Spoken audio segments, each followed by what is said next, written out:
से पंगा लेना तो लेना जरूर, मगर किसी ऐसे से पंगा ना लेना जो सदियों से आपका पेट पाल रहा हो। मगर ये बात बांग्लादेश को समझ नहीं आई और बांग्लादेश ने इंडिया के साथ पंगा लेकर खुद अपने पेट पर लात मार ली है। इंडिया जो फूड सप्लाई करता था बांग्लादेश को, जिसमें प्याज, आलू और खाने पीने के मुख्तलिफ अशिया शामिल थी, इंडिया ने उनके एक्सपोर्ट पर रोक लगा दी है। तो बांग्लादेश ने कहा कि भाई कोई बात नहीं, इंडिया नहीं देता तो ना दे, हम पाकिस्तान से ये सारी चीज़ें इंपोर्ट करेंगे। अभी बांग्लादेश को ये फैसला लिए 48 घंटे का वक्त भी नहीं गुजरा था तो ये खबर सामने आई है कि बांग्लादेश में खाने पीने की अशिया में शदीद कमी आ चुकी है। वहाँ पे महंगाई इतनी ज़्यादा बढ़ चुकी है कि वहाँ के लोग पीने के लिए दूध तक भी अफोर्ड नहीं कर पा रहे और ये सब इंडिया से पंगा लेने का नतीजा है। इंडिया का मीडिया ये चल रहा है, उधर के न्यूज़पेपर में ये आ रहा है कि पाकिस्तान की आईएसआई को बांग्लादेश ने फ्री हैंड दे दिया कि भाई आप यहाँ पे आके इंडिया के अगेंस्ट कुछ भी अपना जो भी मामला हैं खुफिया और वो कर सकते हैं। क्या कहेंगे इसके ऊपर? अगर तो ये खबर सच्ची है ना तो बांग्लादेश अपने पैरों में कुल्हाड़ी खुद ही मार रहे हैं। अब जब से ताल्लुकात खराब हुए हैं बांग्लादेश के वर्कर इलीगली जा रहे हैं इंडिया में। इंडिया ने अब क्या करना शुरू कर दिया था, जितने इलीगल लोग पहुंचे हुए हैं वो उनको निकाल रहे हैं, उस सारी वर्क फोर्स को वापस भेज रहे हैं बांग्लादेश। इंडिया ने ऐसे कैसे कह दिया, इंटरनेशनल लेवल पर सारी ममालिक के हेड्स बैठे हुए थे, उसने जाके कहा कि मुझे नहीं जाना पाकिस्तान। उन्होंने कहा हाँ ठीक है आप ना जाओ। वो क्या लगते हैं उनको स्पेशल एक देंगे, उनकी बात मानेंगे, मतलब इंडिया ने बस इतना कह दिया पाकिस्तान नहीं जाना। हमारे मीडिया की शुरू से आदत है कि उसने इंडिया को लेके खास तौर पे बाकी मालिक को भी लेके हमेशा आधी खबर चलाएंगे। आप क्या कहेंगे ये जो बांग्लादेश और इंडिया के बीच जो क्राइसिस चल रहे हैं? यार दरअसल अगर देखा जाए तो पाकिस्तान ने बांग्लादेश के साथ कुछ अच्छा नहीं किया। अच्छा ठीक है। हम जो स्टडी में पढ़ते हैं वो सिर्फ ये कब पढ़ते हैं कि यार बांग्लादेश ने हमारे साथ गलत किया, लेकिन अगर हम उसकी अच्छी हिस्ट्री पढ़े, असली हिस्ट्री पढ़े, क्रिटिकल हिस्ट्री पढ़े तो हमें देखा जाए कि हमने बांग्लादेश के साथ बहुत जुल्म किया। अच्छा। क्योंकि जो हमारा 80% जो इकोनॉमिकल था वो बांग्लादेश से आता था, लेकिन हम उसको कुछ दे नहीं रहे थे। जब मुजीबुर रहमान वहाँ से पास हो गया तो हमने उसको गवर्नमेंट नहीं दी, हमने यहाँ पर अच्छा वो तो कर दिया।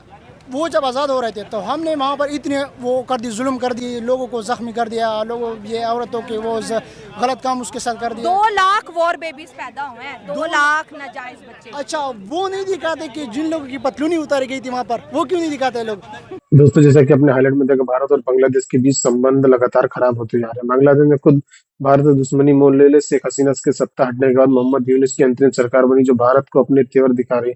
सरकार पर आरोप भी ये लग रहे हैं कि वो अल्पसंख्यक हिंदुओं पर अत्याचार करे, लेकिन वो अंतिम सरकार अब घुटनों पर आती दिख रही है। तो दोस्तों चलिए देखते हैं कि पाक मीडिया इस पर क्या रिएक्शन देता है और उनका क्या कहना है इस वीडियो के बारे में।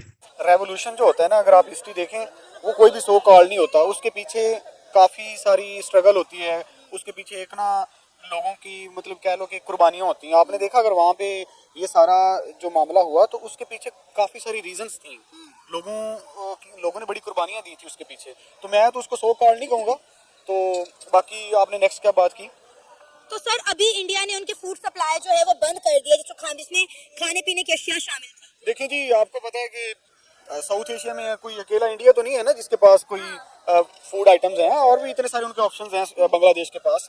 तो जहाँ तक बात है कि बांग्लादेश की जो फॉरेन पॉलिसी है, अगर वो उसके ऊपर इंडिपेंडेंट हो, वो डिपेंडेंट ना हो इसके ऊपर, तो वो सर्वाइव कर सकते हैं।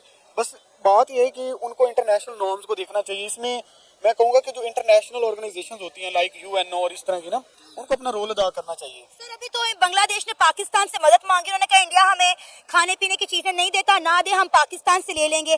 पाकिस्तान में आप खुद देखें कि महंगाई कितनी ज्यादा है, तो क्या इस वक्त हम भी पाकिस्तान की अगर बात करें तो पाकिस्तान भी सियासी और मौशी बहरान से गुजरा है। आपको लगता है हम ऐसी सूरत हाल में बांग्लादेश की मदद करने के काबिल भी हैं? देखिए जी, पहली बात तो ये है कि पाकिस्तान और बांग्लादेश का भी कोई कंपैरिजन नहीं है। अच्छा। अल्हम्दुलिल्लाह we are the 7th atomic nuclear power in the world in Islamic country, बल्कि इस्लामिक में तो हम पहले नंबर में ही हैं, ओवरऑल भी मतलब एक हमारा 7वां नंबर है।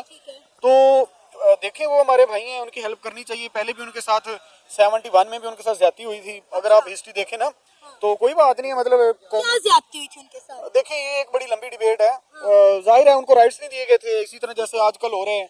मतलब उनका जो उनकी मेजोरिटी थी मुजीबुर रहमान की, उन लोगों की है, और उनको गवर्नमेंट हुकूमत बनाने का जो उनकी पावर में नहीं आने दिया था, तो आजकल भी वही चल रहे हैं। तो उन्होंने मशरकी पाकिस्तान से बांग्लादेश में बना लिया ना, अलग हो गए हमसे, और क्या चाहिए था? आज इस इंडिया के सर पे उन्होंने पाकिस्तान से लैद गिली थी, आज उस इंडिया के मुखालिफ खड़े हैं, इंडिया के बॉर्डर पर उन्होंने ड्रोन तैनात कर दिए हैं। अच्छा देखिए, मैं ये कहना चाहूँगा कि जो ईस्ट पाकिस्तान जो सेपरेशन हुई, अगर आप इसकी डेप्थ में जाए ना, तो उसमें उनके साथ ज्यादतियाँ हुई हैं, तो वो हमसे सेपरेट हुए थे, ठीक है, उनमें वो मजलूम थे, ठीक है। उसमें भी हमारे, आपको पता है कि जो हमारे फैसला साज हैं, मतलब उन्होंने उनके साथ ज्यादती की थी, मतलब जिनका हक था अगर उनको करने देते तो बड़ा अच्छा चल रहा था। हम दुनिया में बड़ा एक नाम था, ईस्ट और वेस्ट पाकिस्तान मिला के एक बहुत बड़ी इकॉनमी थी हमारी। खैर, ये तो सारी चीज़ें जो है इनकी अगर हम डेप्थ में जाएं तो बहुत सारी चीज़ें सामने आती हैं, जो कि फिर बात उधर ही आ जाती है कि वो राइट पे थे, उनका कोई कसूर नहीं। अभी तो बलूचिस्तान भी पाकिस्तान से अलहदगी मांग रहा है, सिंध में अलग प्रोटेस्ट हो रहे हैं, गिलगित बल्तिस्तान में अलग है, कश्मीर में अलग है। सो पाकिस्तान तो खुद मुख्तलिफ धड़ों में बटा हुआ है। पाकिस्तान के हर सूबे में एहतजाज हो रहे हैं और कई सूबे तो जो हैं वो पाकिस्तान से अब अलहदगी चाहते हैं। देखें, पहली बात तो ये है कि आप किसी भी नेशन की बात कर लेना, हर नेशन में अपने मुल्क के लिए ना जो वो है वो प्यार होता है, हुब्बुल वतनी होती है, आप में भी है, मुझ में भी है। लेकिन जब आपको अगर वो कहें कि आप अपनी मर्जी से बात ही नहीं कर सकते, आप अपनी मर्जी से घर से बाहर नहीं निकल सकते हैं, आप अपनी मर्जी से जो है वो कह लो कि किसी को वोट नहीं दे सकते, किसी को इलेक्ट नहीं कर सकते, जब मतलब डेमोक्रेसी का कोई वो कल्चर ही नहीं रहता जहाँ पे सो कॉल्ड मार्शल लॉ होता है, तो फिर इस तरह की वाइब्स आना शुरू होती हैं। फिर लोग बगावत करते हैं, फिर बगावत उस लेवल की करते हैं कि क्या मैं बताऊँ, आपके सामने है, सीरिया सामने है, बांग्लादेश है और बहुत सारी एग्जांपल्स हैं, ठीक है। जब तक लोगों को उनके बेसिक जो ह्यूमन राइट्स हैं अगर उनको वो नहीं मिलेंगे तो वो इस तरह के, अल्लाह ना करे, ये हो सकता है, ये पॉसिबल है। सर, आपको पता है आजकल तो पाकिस्तान में भी एक नारा चल रहा है, लेके रहेंगे आजादी, तेरे बाप से लेंगे आजादी, तो क्यों ना देगा हमें आजादी, हमने तो 1947 में आजादी ले ली थी, अब किससे आजादी चाहिए पाकिस्तानियों को।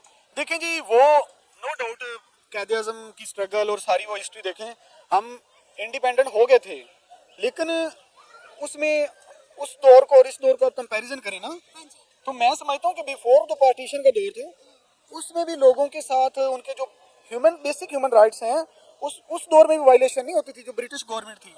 आज के दौर में आप देखें ह्यूमन राइट्स कितनी वायलेशन हो रही है। आप एक फीमेल हैं, आपके घर में अगर वो कोई आ जाते हैं ऐसे ही कोई सिपाही सपुई या सोल्जर, ये पंजाब पुलिस है, तो बगैर किसी, आपको पता है कि हमारा ये कानून है मतलब रात को वैसे ही वो नहीं अलाउ होता फीमेल। आपने इतनी सारी वीडियोस देखी हैं, यहाँ पे लोगों के घरों की चादर और चार दीवारी का जब तहफ़्फ़ुज़ नहीं रहता ना, तो फिर लोग ना अपनी जान की भी परवाह नहीं करते। तो हमारे इस वक्त जो करंट सिनेरियो चल रहा है ना, वो ये है कि लोगों के ना बुनियादी हकूक़ ही नहीं है उनके पास। कोई बात करता है ना हक की, सच की, उसको उठा लेते हैं। तो फिर जब इस तरह के हालात होते हैं तो फिर लोग कैसे ना कहेंगे कि तेरे बाप से भी लेंगे आज़ादी। ज़ाहिर बात है, किसी के बाप का तो मुल्क है नहीं ना, हम सबके हम सारे इसमें बराबर के शरीक हैं और हम इसके मालिक हैं। ये जो गार्ड होते हैं, सारे सिक्योरिटी फोर्सेज होते हैं ना, ये हमारे तहफ़्फ़ुज़ के लिए होते हैं और तहफ़्फ़ुज़ वालों का काम होता है तहफ़्फ़ुज़ करना। ये नहीं है कि अपने मालिकों को आप गोलियां मारें, भगा दें। सर, आपको लगता है कि बांग्लादेश इंडिया के बगैर सरवाइव कर सकता है, क्योंकि बांग्लादेश को हमेशा इंडिया की सपोर्ट रही है? देखिए, नो डाउट इंडिया ठीक है, मतलब इकोनॉमिकली उनसे बेटर है, सारी चीज़ें हैं, लेकिन उसमें भी काफ़ी सारे इश्यूज हैं जो मतलब हसीना वाजिद को वो सपोर्ट करते हैं। तो ये एक फैक्ट है। दूसरा रिलीजियस फैक्टर है वहाँ पे वो, क्योंकि जाहिर है अब इंडिया जो है वो भी कोई ह्यूमन राइट्स का कोई इतना अच्छा मुल्क नहीं है वो रहने के लिए। वहाँ पे देखें मुसलमानों के साथ कितनी ज्यादतियाँ होती हैं और वहाँ पे देखें आप सिखों के साथ भी हुई हैं। तो अगर बांग्लादेश में ये चीज़ें हो रही हैं ना, तो उसके पीछे भी काफ़ी सारे महरक़ात हैं।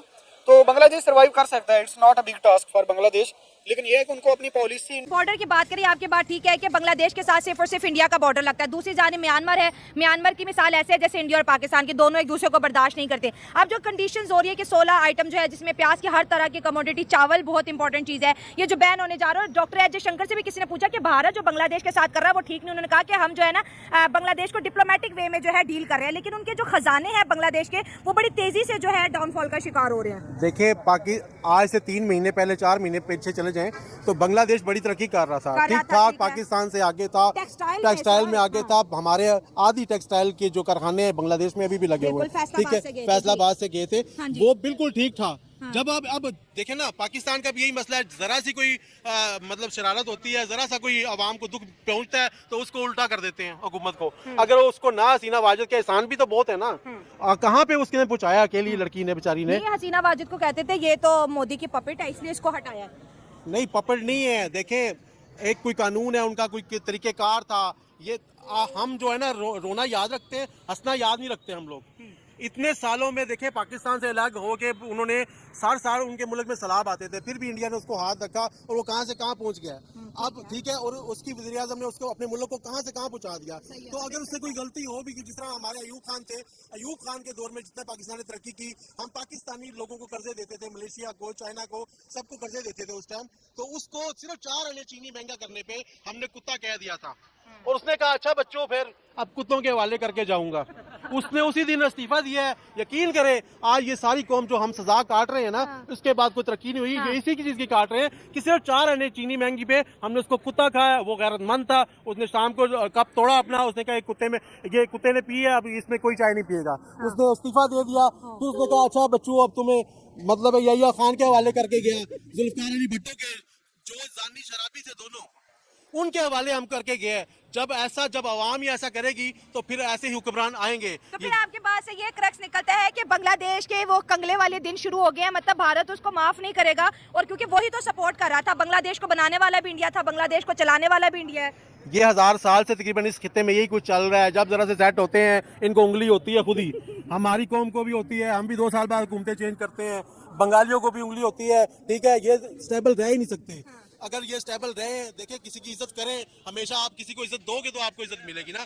हमने कभी भी एक पुख्ता हुकूमत का साथ नहीं दिया, हमने हमेशा दूसरे के कपड़े धोए हैं। ठीक है, कोई हुकूमत आती है तो पिछले पर ब्लेम डालती है, भाई उसको टाइम मिला है तो उसको टाइम पूरा दो, उसका देखो तो सही 5 साल बाद वो करता क्या है, उसके बाद बात करो ना।